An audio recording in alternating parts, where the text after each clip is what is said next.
Welcome to Beth's Happy Home.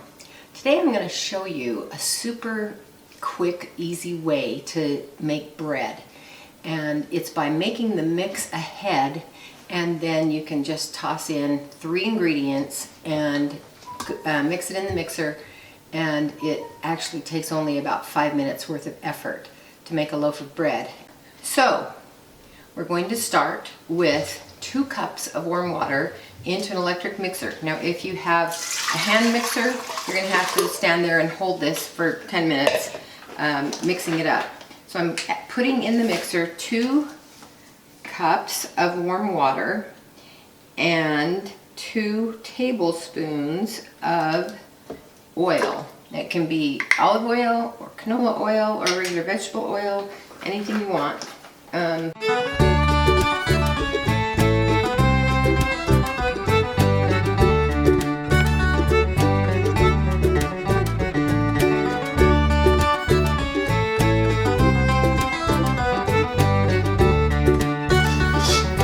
I'm ready to show you how to make this bread mix, and I don't know exactly why, but for some reason this mix is comes out tasting extra nutty. It's better than the recipe if you just make it directly.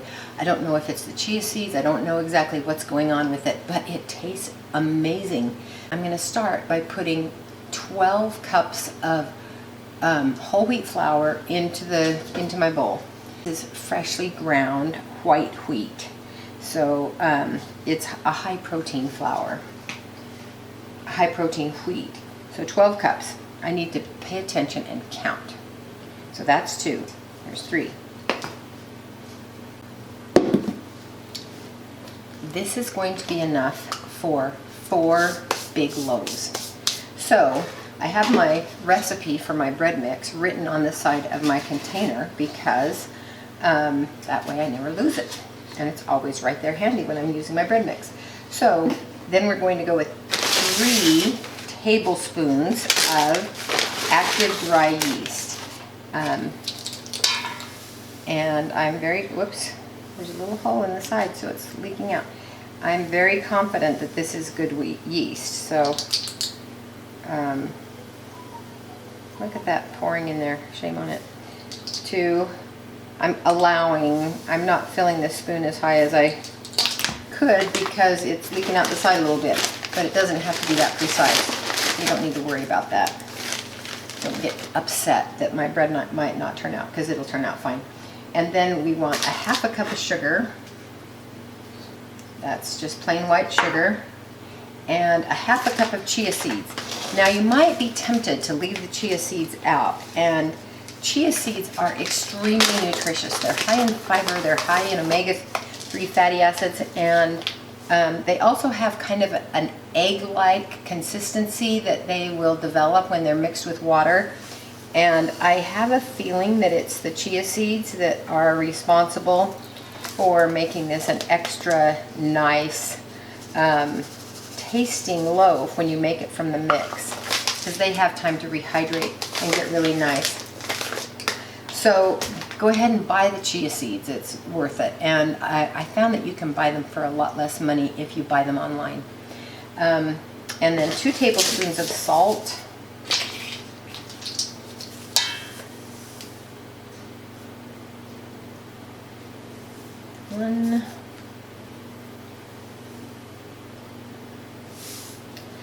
Never skimp on the salt in a recipe for bread, because it tastes like paste if you leave the salt out.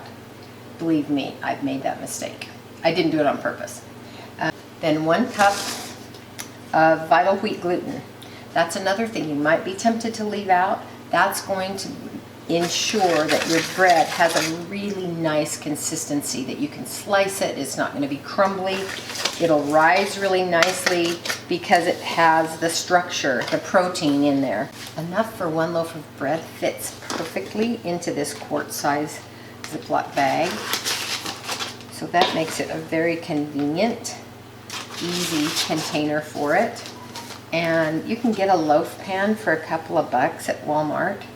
And I think that might be kind of a fun presentation. It's just to put this with a 3/4 cup of the other flour in a bread pan, tie it with a ribbon, and give it as a Christmas gift. Let them bake their own. So it comes out of the oven nice and hot. And then you can get those little 1 cup size containers. Also, they're about, they cost about 85 cents a piece, I think, if you buy them in a set of 4. And they will make a nice container for your honey butter. And I just mix butter and honey until it looks right, and try not to overmix it because they will separate if you mix it too much. All right, I've got these little bread recipes divided into 19-ounce portions, and that's going to be just right. So if you have a little kitchen scale, weigh it out to 19 ounces, and that way you'll get 4 even loaves out of each batch. So that's all there is to it. Happy baking.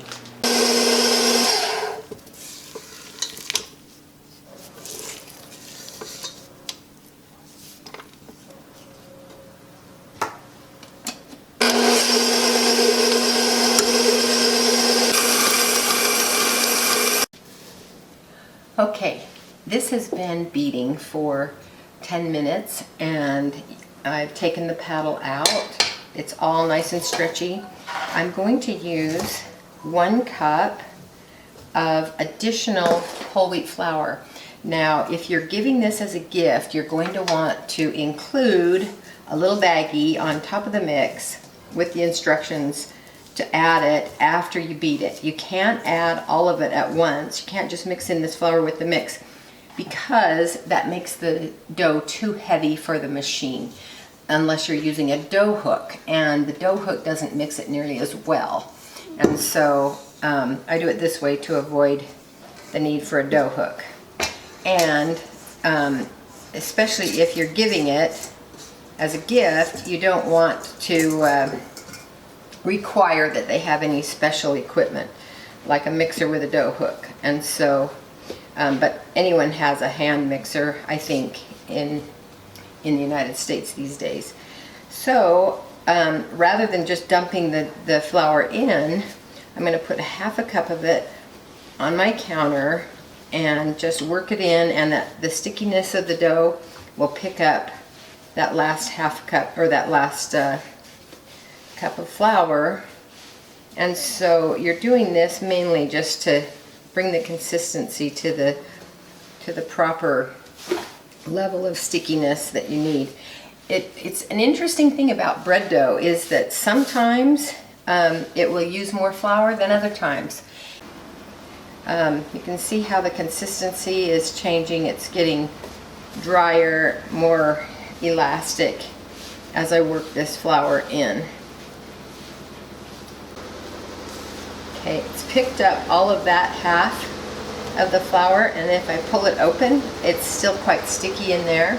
So I'm going to add about another 1/4 of a cup, leaving about 1/4 of a cup in the cup, because I don't know if it'll take the whole thing or not. It may not. It can be different. And it also makes a difference if you measure the water precisely, and I don't always measure it completely precisely, and so if you have even a couple tablespoons of extra water in there, it's going to affect how much flour you need to knead in. But it certainly isn't going to ruin your loaf.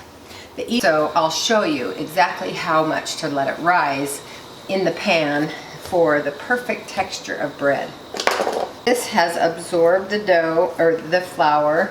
It's very slightly sticky. I think it's going to take maybe another tablespoon, and that'll be all.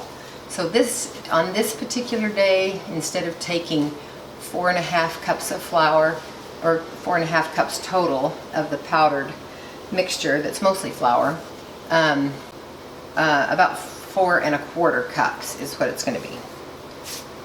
I have to do my fractions right on camera. That's what a test. Okay, but this is just right now. See how it's stretchy, but it's not too sticky, so it doesn't stick to my hands when I spank it. So this bread has risen to double. more than double. And this is just enough for 1 loaf. So I'm gonna fold it up on itself. I put a little bit of flour on the countertop just so it wouldn't stick. And all I really need to do at this point is deflate it. So I'm folding in the side. Now that it has risen, it is going to go into the pan, and it will rise again in the pan very quickly. It will take, sometimes it's as quick as 15 minutes, and then it's ready for me to preheat the oven. So I'm gonna push, I formed it into a log shape, and now I'm pushing it right down into the corners of the pan. I don't want the loaf to be too domed, and that's why I'm doing it this way, because it slices better for sandwiches if it's not as domed. This dough has been rising for 15 minutes since I formed it into the loaf. You can see it's risen about 1/2 inch, maybe a little more. It's rising fast above the level of the pan. You don't want to let it fully rise before you start preheating your oven, because then it'll over-rise. And then if it does over-rise, if you forget it or you get busy and do something else and it gets too big, just take it, fold it down, punch it back into in about 10 minutes, it will have risen enough to bake. If you have to punch it down, but don't put, if it over rises, don't bake it that way. Punch it back down and let it start over again. But it'll be quick, I promise. So I'm going to preheat my oven to 375. And by the time the oven preheats, that loaf will be about 1 inch, maybe slightly more than that, above the edge of the pan. That's the perfect level. That way you're going to get a nice oven rise with the bread. I'll show you when I put it in. Okay, as promised, this has risen exactly the way you want it. It's maybe 1.25 inches above the level of the pan. The oven is preheated to 375. In it goes, very gently, 30 minutes, and we'll have a nice fresh hot loaf of bread. This is all done, nicely browned. While it's still getting hot, I'm going to take this little bit of butter. You don't want to let your bread cool in the pan, and the reason you don't is because the moisture from the bread actually sweats in the pan, and it gets kind of soggy just around the crust. And so in order to preserve a nice crisp crust, you want to dump it out, let it cool on its side, so that it doesn't collapse. The structure stays really nice. But isn't that a beautiful loaf of bread? Your friends and neighbors are going to enjoy this gift if you decide to use it that way. Thanks for watching.